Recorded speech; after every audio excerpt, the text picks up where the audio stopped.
Bem, gente, meu amigo Carlos Henrique ligou para mim outro dia que tem um pessoal aqui, ó, que estão aqui do lado aqui, a Aline, a Dulcineia e o Wendel. Eles são lá da Fazenda de Santana, descendentes, e eles fizeram um livro muito interessante chamado Resgate.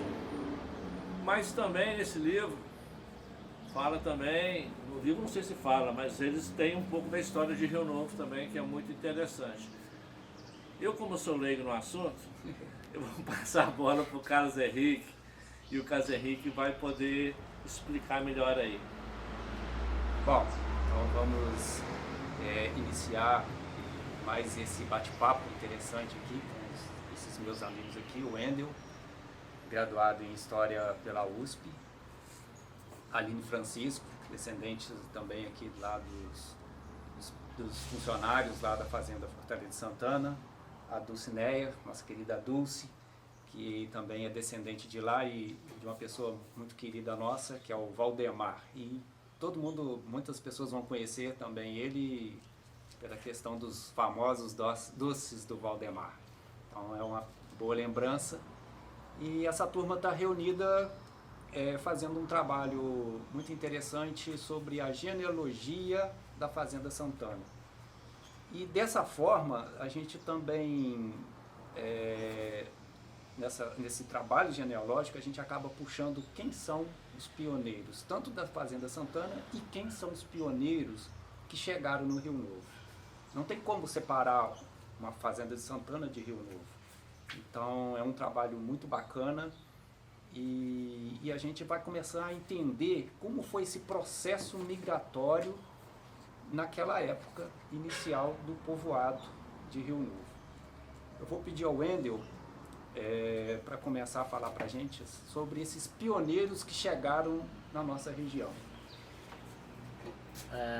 Não tem como nós falarmos de Fazenda de Santana e não falar de Rio Novo, vice-versa, né? Porque quando nós temos as primeiras pessoas que elas entram com os pedidos de concessão de Sesmaria, na verdade são documentos oficiais que garantem a propriedade, que a pessoa ela tem uma propriedade sobre um determinado espaço, um pedaço de terra. Então, na verdade, quando as primeiras famílias elas começam a ocupar essa região, elas precisam de uma autorização por parte da Capitania de Minas Gerais, por parte do governo mineiro da época, para se estabelecerem aqui com suas fazendas, né, e tornar a terra de alguma forma produtiva. E as primeiras referências dessas primeiras cartas de Sesmaria, quando as pessoas elas fazem os pedidos, né, elas sempre vão usar como referência o quê? O Rio Novo. Então, né, elas vão usar como referência que elas se acham arranchadas nos sertões do Rio Novo. Regiões que ainda não tinham sido ocupadas, pelo menos não pela presença do colonizador. Nós sabemos, né, pelas pesquisas, que já existe uma população indígena nessa região que precisa ser considerada, né, e que nós acreditamos que possivelmente essa população ela tenha sido abraçada para trabalhar, né, nessas fazendas que se estabelecem aqui. Vão ser os famosos agregados, as pessoas que elas vão ser incorporadas nesses latifúndios, nessas propriedades. Então não tem como a gente falar sobre o início da povoação e não falar sobre Rio Novo, porque Rio Novo ali é o ponto de referência, né? Essas famílias elas vão estar vinculadas à sociedade do Rio Novo, né? Elas vão ter as suas casas, você vai pegar os inventários desses primeiros proprietários de terras, não só de Santana, mas várias outras fazendas ao redor, elas vão usar como referência, né? Tem as casas ali no centro de Rio Novo, são as pessoas que fazem parte daquela comunidade, são as pessoas que estão vinculadas ali. O caso de Santana não é diferente. Sim. Né? E pontua pra gente, por exemplo, quem são então, quando começou, quem foi o pioneiro que iniciou a Fazenda Santana e qual os pioneiros que começam a chegar na região do Rio Novo? Quais são essas famílias? Primeiramente, a gente precisa ter uma visão que todas essas famílias, elas não vêm de forma avulsa para essa região, sabe? Não é? Então não se trata de simplesmente a terra ela é liberada, o governo começa a autorizar a ocupação, porque nós sabemos que aqui é a região dos sertões proibidos, né? A região tinha a ocupação proibida pela coroa portuguesa para evitar o contrabando do ouro, né? Porque era pela estrada real, pelo caminho novo, exato, que se fiscalizava, né? Então, a partir do momento que começa o período de declínio do ouro, né? As famílias elas precisam encontrar novas alternativas econômicas, né, para elas continuarem produzindo, né? E é o momento que essa região ela começa a ter uma ocupação autorizada. Quando essas famílias elas vêm para cá, elas não vêm de forma avulsa, não é? Sim. É todo um jogo estratégico planejado. Essas famílias, elas isso já nas pesquisas a gente vinculadas. conseguiu ver isso muito claramente, né? Quando a gente foi começar a cruzar essas famílias, a gente acabou pegando essas informações. Então, fala pra gente a questão seguinte, quem são então essas pessoas que vieram? Primeiro, o caso de Santana já dá pra gente trabalhar, né? Que é o capitão, né?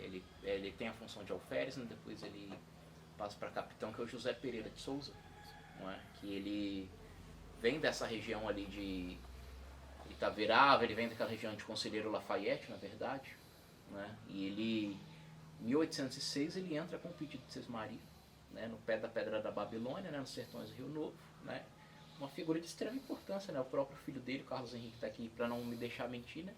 Ele vai ser responsável pelo projeto de urbanização de Rio Novo. Exato, Maximiliano José Pereira de Souza, em 1834, ele vai fazer o plano de arruamento de Rio Novo. Então, para você ver como o município de Rio Novo é ligado a Santana e a Santana é ligada a Rio Novo. E esse conjunto familiar é muito próximo a Rio Novo. A gente vê esses cruzamentos familiares muito grandes, não só de Rio Novo, mas na região. Eu vou citar um exemplo aqui, só para a gente ver esses enlaces familiares que a gente pegou na genealogia. E depois vocês vão pontuar alguns fatos. Eu vou narrar o fato do próprio Coronel Pacheco, que hoje, né, é a questão benemérito da cidade vizinha aqui que todo mundo conhece. Quem é essa figura? Então, essa figura nasceu de família que eram proprietários da Fazenda Capoeirinha, vizinhos da Fazenda Fortaleza Santana. Então, os pais, um era da Fazenda Santana, o outro era da Capoeirinha. Ele, então, dessa forma, ele sendo batizado na Santana, ele acaba ficando herdeiro tanto da Santana quanto da Capoeirinha. São famílias que acabam se entrelaçando para manter a terra em uma mesma família. Não é isso, Wendel? Exatamente, né? Então, tanto que assim, ele é o pai, o avô, no caso, do Coronel Pacheco, né? Ele tem ali a propriedade, né? A Fazenda Bom Jardim acaba se tornando também uma das fazendas ali ligadas à propriedade da família, a Fazenda Capoeirinha, né? Isso. Cria vínculos com a Fazenda de Santana, né? Então, são os núcleos, né? Faz parte de todo o jogo estratégico de reprodução social. Essas famílias, elas criarem laços, vínculos de matrimônio para poder unir terra, para poder manter o patrimônio, que já é um patrimônio bem avantajado, né? Cada vez com extensões maiores. Exatamente. Né? Então faz parte de todo o jogo. Então você vai perceber que essas famílias, elas têm vínculos, as famílias de Coronel, elas vão ter vínculo com as famílias do que hoje é Goianá, com as famílias do que hoje é Rio Novo. O próprio caso da família do Coronel Pacheco, né? Uma das filhas vai casar, na verdade, ali com o dono da Fazenda Bom Jardim, a outra vai casar com o dono da Fazenda de Capoeirinha. Isso. Né? Na verdade, ela é uma das donas da Fazenda Capoeirinha, né? E ali você vai ter, por exemplo, o outro, né? Que vai casar com a filha do Maximiliano, já tá ligado a Santana. Da Fazenda. E a outra, a filha dele, né? É ligada ali com o pessoal de São João Nepomuceno, né? Do ali do Domingos de Guzmão. Domingos Guzmão. É importante agora você falou que, olha só, como é esse vínculo familiar. A fazenda, por exemplo, hoje que a gente conhece como Limagel, ela tem o nome Fazenda da Cachoeira. Ela, no início dessa fazenda, ela pertenceu ao José Pereira de Souza, que a gente acabou descobrindo isso, né? Que ele conseguiu encontrar esse achado. Exato, né? que no caso era o filho, né, do capitão José Pereira de Souza, irmão do Maximiliano. Irmão do Maximiliano, que está ligado à nossa história. Então, assim, no núcleo regional, né, essas famílias estavam interligadas e estavam dentro desse município. A gente acha, por exemplo, casas em Rio Novo desse pessoal todo.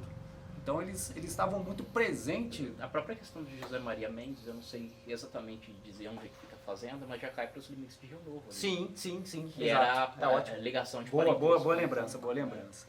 Bom, eu aqui agora, eu vou passar aqui para a Aline, que a gente, né, fala um pouquinho. Eu queria que ela dissesse que a família dela também tem uma certa importância nesse núcleo regional, principalmente ela de Chácara, mas no alto da serra lá de Santana, a família dela tem uma certa importância. Inclusive eu estou aqui em cima da mesa aqui com uma lista da década de 80. Ela ficou super emocionada, porque é o início da genealogia, o início que a gente começa a ver quem são essas famílias. E aqui está a família dela. E ela tem uma história para contar sobre esse núcleo lá na Santana, né? Como é que começou isso? Como é que a sua família está interligada na Fazenda de Santana? Conta para nós. A minha família, basicamente o núcleo, como você disse, é santanense. A minha mãe por parte dos Pinto, né? E do Inês de Souza. E o meu pai pelo Francisco e Ribeiro. Então, são famílias que se casaram em Chácara. E meu avô, minha avó se casaram em Chácara. Ambos, né? Os 4 se casaram em Chácara e foram para a fazenda para constituir família, para ter o seu pedacinho de chão, né? Fincar suas raízes, ter o local onde prosperar. Então, quando começou a sua família lá? Quando você começa a encontrar a sua família na Fazenda de Santana? Então, é uma boa pergunta isso, porque eu acredito que é o meu pai e minha mãe, porque meus avós nasceram em Chácara, nasceram próximos ali, porém eles migraram exatamente para a fazenda para constituir. Então, meu pai e minha mãe são 100% santaneiros. Inclusive, minha mãe fala... Provas, né? Aqui, as provas estão aqui. Nasceu numa casinha de sapé e tudo mais, e ela conta, ela também fica muito emocionada com aquilo dali. Para ela viveu aquilo dali muito intensamente, meus pais viveram muito intensamente. E nessa lista aí eu só vejo assim, meu tio, é minha prima, é minha madrinha, e ali no máximo ali são os compadres deles. Entendi. Então a serra ali é toda interligada na minha família por conta disso. Eu fui pegando ele só assim, meu avô, minha avó, meu tio, é assim. Então a serra inteira ali é toda interligada na minha família, seja consanguinamente ou mesmo dessa relação de padrinho com os compadres, chama ali, né, para ser um padrinho, para ser... É engraçado, vale a pena ressaltar que um dos tios dela, a gente tem, quando a gente começou a fazer os trabalhos lá em 2000, eu, o André, a gente conheceu o tio dela, o Valdemar Francisco. E para nós foi uma pessoa muito importante, porque ele, com aquela toda a simplicidade dele, ele foi uma pessoa assim que nos recebeu de braço aberto. Ele ficava super feliz quando a gente ia lá e contou muita coisa sobre o Alto da Serra. Isso foi de suma importância para o nosso trabalho também. Então a gente fica super feliz da gente estar hoje aqui com uma descendente dele aqui do meu lado, conversando nesse bate-papo.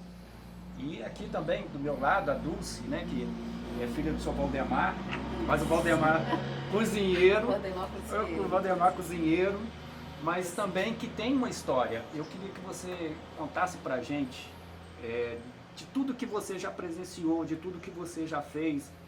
Existiu a ideia de se formar um trabalho, fazer um livro. Conta pra gente como surgiu essa ideia. Sim, sou descendente de colonos, né? Meus avós, bisavós, maternos, que foram lá para a fazenda, e por parte, né, do meu pai, foi só ele.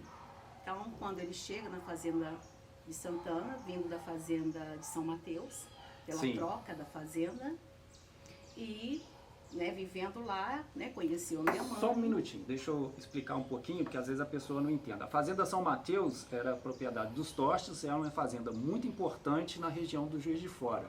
É uma fazenda setecentistas. Então, com esse advento da troca de famílias, que ele repartilha, né, de bens, então o seu Valdemar, que estava lá na fazenda São Mateus, ele vem para a fazenda Santana acompanhando a família do Dr. João Tostes. Exato, isso, né? Isso. E quando conhece, né, minha mãe, e se casam. Então, nasceram 7 filhos, né? Desta união, né? Eu, a quinta, a quinta filha nasci, né? E na casa onde viveram toda a vida, meus pais, na mesma casa. E a minha infância toda na fazenda, a minha adolescência, a minha juventude toda dentro da fazenda. Então, nesse contexto, né, de moradora da fazenda, de filha de colono, eu sentia ali dentro uma grande família. Então, era o meu chão, era a minha terra, então até a minha formação, além da minha formação familiar, então toda a minha formação adveio também dessas famílias com as quais eu convivi, né? O meu avô foi ferreiro, né, dentro dessa fazenda. Então, nesse convívio, passando o tempo, eu, né, saí da fazenda, fui, né, trabalhar fora e por um tempo, né, retornei. Porque não consegue, saindo da fazenda, mas a fazenda não sai da gente. Aí retornei por um tempo. Quando se deu também, né, na época da ocupação, e veio aquela, né, aquela ideia, como preservar a história dos meus antepassados, de todas essas famílias que aqui viveram, que se formaram, né, que nós tivemos tanto convívio, né, e como preservar. Uma outra história começando, né? Exato. E aquela história não podia ficar esquecida. Aquelas pessoas que fizeram tanto, né, por aquela fazenda, aquela convivência, como a Aline falou, de compadres, né, de padrinhos, e dos casamentos, né, entre os amigos ali, os conhecidos, né, que aconteciam. Então, como ficar essa história esquecida, se uma história nova estava começando? Tinha um amigo na época que comecei a falar dessa minha inquietação, que foi uma inquietação, como fazer agora, né?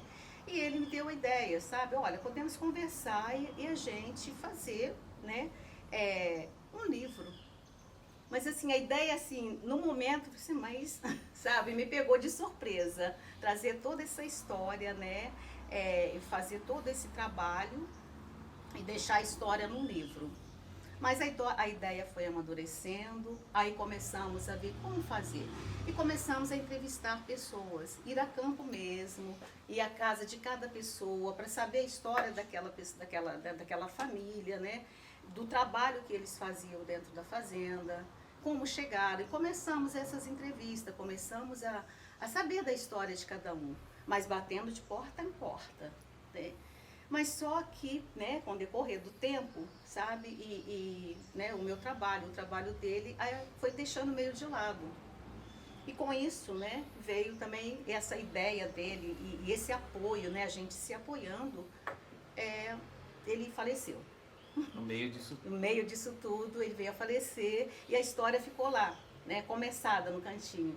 Até que, né, venham a conhecer os historiadores. Aqui, eu acho que cada um aqui teve uma pequena contribuição, né? Porque cada um deu a sua parcela, né? Eu acho que eu posso colocar aqui o dia que a gente se conheceu. Festa de Santana, dia 23 de julho de 2022. Foi o dia que a gente se encontrou ali, e eu acho que pra mim aquele dia foi o dia mágico. Foi esse dia. Na festa de Santana, não era o dia, mas era na festa de Santana. Então assim, a história me surpreendeu.